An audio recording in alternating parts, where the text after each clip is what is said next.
तो बच्चों आज अपन देखने वाले हैं कॉम्प्लेक्स नंबर में एक सेक्शन है प्रॉपर्टीज ऑफ मॉड्यूलस, वो अपन कवर करने वाले हैं। वीडियो बहुत ही शॉर्ट और क्रिस्प रहेगा। तो देखो कि पहली जो प्रॉपर्टी कहती है वो कहती है कि अगर मॉड मॉड के अंदर क्या दे रखा है, कॉन्जुगेट दे रखा है, तो उसकी कोई इज्जत नहीं है। जैसे घर में तुम्हारी कोई इज्जत नहीं है, वैसे ही मॉड के अंदर कॉन्जुगेट की कोई इज्जत नहीं है। कैसे? मॉड हो गया तुम्हारा घर और कॉन्जुगेट हो गया तुम। ठीक है, तो ये जो प्रॉपर्टी है बहुत इंपॉर्टेंट है, इसको तुम याद रख लो।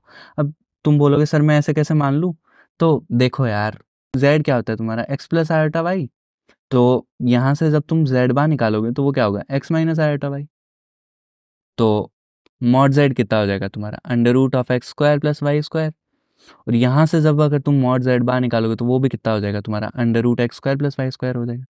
तो मॉड z कितना होगा, मॉड z बार। अब तो मान लो। ठीक है, अब देखो मॉड जो होता है वो क्या हो जाता है, ये जो दोनों प्रॉपर्टी है तो बच्चों वाली प्रॉपर्टी है। मॉड जो हो जाता है वो स्प्लिट हो जाता है, चाहे मल्टीप्लिकेशन का केस हो चाहे डिवीजन का केस हो। ठीक है, आगे बढ़ते हैं। अब ये जो प्रॉपर्टी है ये कहती है कि कोई कॉम्प्लेक्स नंबर था z, मैंने क्या किया, उसकी पावर ली n, फिर मैंने क्या लगाया, मॉड्यूलस लगाया। या फिर मैं क्या करूं, पहले मॉड ले लूं, बाद में उसकी पावर क्या कर दूं, n कर दूं। ठीक है सर, कान चाहे ऐसे पकड़ लो चाहे वैसे पकड़ लो, बात एक ही है। या तुम कह सकते हो जस्ट लाइक ट्रांसपोज, ट्रांसपोज में भी क्या होता था, पावर क्या हो सकती थी, इंटरचेंज हो सकती थी, वैसे ही यहाँ भी पावर क्या हो सकती है, इंटरचेंज हो सकती है। अब जो आज का अपना मेन एजेंडा है वो है ये वाली प्रॉपर्टी, इसको अच्छे से याद कर लो, बहुत इंपॉर्टेंट प्रॉपर्टी है। क्या? कि कोई कॉम्प्लेक्स नंबर था z, मैंने उसको उसके कॉन्जुगेट से मल्टीप्लाई किया तो आ जाएगा उसका मॉड्यूलस का स्क्वायर। ठीक है सर, बट इसको इम्प्लाई कैसे करना है, इसका इम्प्लीमेंटेशन कैसे होगा, वही आज का अपना क्या है, मेन एजेंडा है। तो चलो सर कुछ क्वेश्चंस देखते हैं और फिर समझने की कोशिश करते हैं, आगे बढ़ते हैं। तो देखो मैं वही बताना चाह रहा हूँ कि मॉड को कॉन्जुगेट दिखता ही नहीं है। अगर है तो मुझे कोई फर्क नहीं पड़ता भाई, मॉड कहता है कि तुम हो या ना हो, मुझे कोई फर्क नहीं पड़ता। ठीक है सर, बहुत बढ़िया। यहाँ पे भी मॉड ऐसा ही बोल देता है तो ऐसा हो जाता है। ये जो चीज़ है ये जब तुम क्वेश्चन करोगे तो तुम्हें अच्छे से समझ आ जाएगी। तो चलो कुछ क्वेश्चंस देखते हैं। अब सर ठीक है सर, आपने बताया कि z इंटू जेड बार क्या होता है, मॉड्यूलस ऑफ ये होता है। अब सर हमें कैसे चमकेगा कि ये जो क्वेश्चन है ये इस प्रॉपर्टी से क्या हो जाएगा, सॉल्व हो जाएगा। तो तुम्हें क्या करना है, तुम्हें अगर क्वेश्चन में मॉड्यूलस की वैल्यू गिवन है तो तुम्हारे दिमाग में थॉट आना चाहिए कि अगर मैं ये प्रॉपर्टी लगा दूं तो हो सकता है मेरा आंसर आ जाए, बहुत चांसेस है। तो देखो यहाँ तुम्हें मॉड्यूलस की वैल्यू दी गई थी और फिर कुछ ना कुछ तुमसे पूछा गया था, तो तुमने क्या किया, ये प्रॉपर्टी लगा दी। मैं जानता हूँ कि z1 इंटू जेड वन का जो बार होगा वो क्या हो जाएगा, मॉड्यूलस ऑफ z1 का स्क्वायर हो जाएगा। ठीक है, यहाँ से z1 की वैल्यू निकाल लो क्योंकि तुम्हें एक्सप्रेशन में z1 की वैल्यू चाहिए थी। तो इसकी वैल्यू तुम्हें क्वेश्चन में गिवन है 1 है, तो ये हो गया 1/z1 कॉन्जुगेट। सिमिलरली तुम z2 की वैल्यू यहाँ से निकाल लो तो वो हो जाएगी 1/z2 कॉन्जुगेट। z3 की वैल्यू सिमिलरली निकालोगे तो वो हो जाएगी 1/z3 का कॉन्जुगेट। अब इनको क्या करो, पुट कर दो इसमें जो पूछा था उसमें। तो सर फिर क्या ही बचा था, मैंने इसके अंदर क्या कर दिया, पुट कर दिया। ठीक है, बहुत बढ़िया, यहाँ तक पहुँच गए तुम। इसके बाद में क्या था कि मैंने जैसे तुम्हें बताया कि मॉड को फ़र्क ही नहीं पड़ता कॉन्जुगेट है या नहीं है। तो सर हटा दो कॉन्जुगेट को। ठीक है सर, बहुत बढ़िया। बस इसकी वैल्यू तो तुम्हें दी हुई थी तो क्वेश्चन क्या हो गया, बहुत हलवा हो गया, आंसर आ गया तुम्हारा। तो तुम्हें मॉड्यूलस की वैल्यू अगर गिवन है तो तुम्हें चमकना चाहिए कि कहीं ना कहीं इस प्रॉपर्टी का यूज़ मैं कर सकता। ठीक है, चलो और क्वेश्चंस देखते हैं।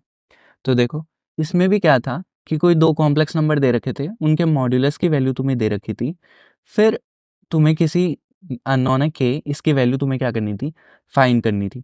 तो जब भी मॉड्यूलस की वैल्यू दी जाती है तो मेरे को एक थॉट आता है कि मैं ये वाली प्रॉपर्टी लगा दूं। ठीक है सर, लगा दो, बहुत बढ़िया, बहुत अच्छी चल रही है ज़िंदगी, हमें चमक गया ये क्वेश्चन, ये लगाना है। ठीक है, लगा दिया। तो यहाँ से क्या होगा, मैं क्या करूँगा, z1 की वैल्यू निकाल लूँगा। तो जैसे ही तुम z1 की वैल्यू यहाँ से निकालोगे वो आ जाएगी 4/z1 कॉन्जुगेट। सिमिलरली तुम z2 की वैल्यू निकाल लो तो वो आ जाएगी 9/z2 कॉन्जुगेट। फिर क्या करो, फिर इसके अंदर पुट कर दो। पुट करने के बाद क्या था सर, अब तो ये बेसिक से मजदूरी है, कर ही लेंगे हम, तो चलो कर लेते हैं फिर। तो ये कितना बनेगा, 1/z1 का कॉन्जुगेट बन जाएगा, प्लस ये बन जाएगा तुम्हारा 1/z2 का कॉन्जुगेट। ठीक है सर, अब मॉड कहता है कॉन्जुगेट तुम हो या ना हो मुझे कोई फ़र्क नहीं पड़ता, तो ये बन जाएगा 1/Z1 plus 1/Z2 equal to क्या हो गया, के times of Z1 plus Z2। अब यहाँ से क्या के की वैल्यू निकालना हार्ड है? नहीं सर, ये तो हम सोए सोए कर लेंगे। बहुत बढ़िया, तो कर लो, एलसीएम ले लो, बेसिक से मजदूरी करो, आंसर आ जाएगा तुम्हारा। क्या आएगा देखो, तुम यहाँ एलसीएम ले लोगे तो ये कैंसिल हो जाएगा, तो के की जो वैल्यू बचेगी वो क्या बनेगी, 1/mod of Z1 into mod of Z2। तो देखो और क्वेश्चंस देख लेते हैं। अब ये जो क्वेश्चन है ये भी बिल्कुल सिमिलर क्वेश्चन है, वो ही मॉड की वैल्यू दे रखी है, तो तुम क्या करो, वैल्यू निकाल लो कि Z1 की जो वैल्यू होगी वो होगी मॉड्यूलस ऑफ Z1 का स्क्वायर, जो कि हो जाएगा 1/Z1 कॉन्जुगेट। तो ये हो गया। यहाँ से सिमिलरली Z2 की वैल्यू निकालोगे तो वो बन जाएगी 4/Z2 कॉन्जुगेट। सिमिलरली Z3 की वैल्यू निकालोगे तो वो बन जाएगी तुम्हारी 9/Z3 का कॉन्जुगेट। ठीक है सर, बहुत बढ़िया, यहाँ यहाँ तक समझ गया। फिर तो क्या ही था, जो जो दे रखा है तुमको उसके अंदर पुट करते जाओ, के की वैल्यू ही निकालनी थी, तो मैंने क्या किया, ये सारी वैल्यूज के अंदर पुट कर दी।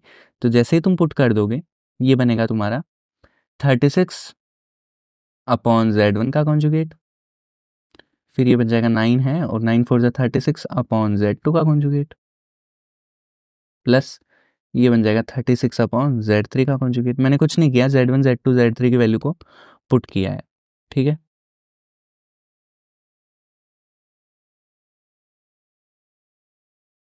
अब क्या ही था सर, मॉड वापस बोलेगा कि कॉन्जुगेट तुम हो या ना हो मुझे कोई फर्क नहीं पड़ता, तो ये बन जाएगा तुम्हारा 36/Z1 plus 36/Z2 plus 36/Z3। ठीक है सर, बहुत बढ़िया। यहाँ से 36 को बाहर निकालो, एलसीएम लो, तुम्हारा क्या आ जाएगा, आंसर आ जाएगा। तो बिल्कुल बेसिक सी मजदूरी है, इसको करो तुम्हारा आंसर आ जाएगा। के की वैल्यू क्या आ जाएगी, तुम्हें मिल जाएगी यहाँ से। तो इस टाइम पे मजदूरी करने से बिल्कुल नहीं घबराना, आंसर तक सवाल को क्या करना है, सॉल्व करना है। गलत आ जाए तो फिर से करो, ठीक है, अच्छे से मजदूरी करनी है, क्योंकि यार एग्जाम में देखो कोई भी कैलकुलेशन एरर तुमसे नहीं होना चाहिए। तो चलो, इसी बात के साथ मिलते हैं अगले वीडियो में।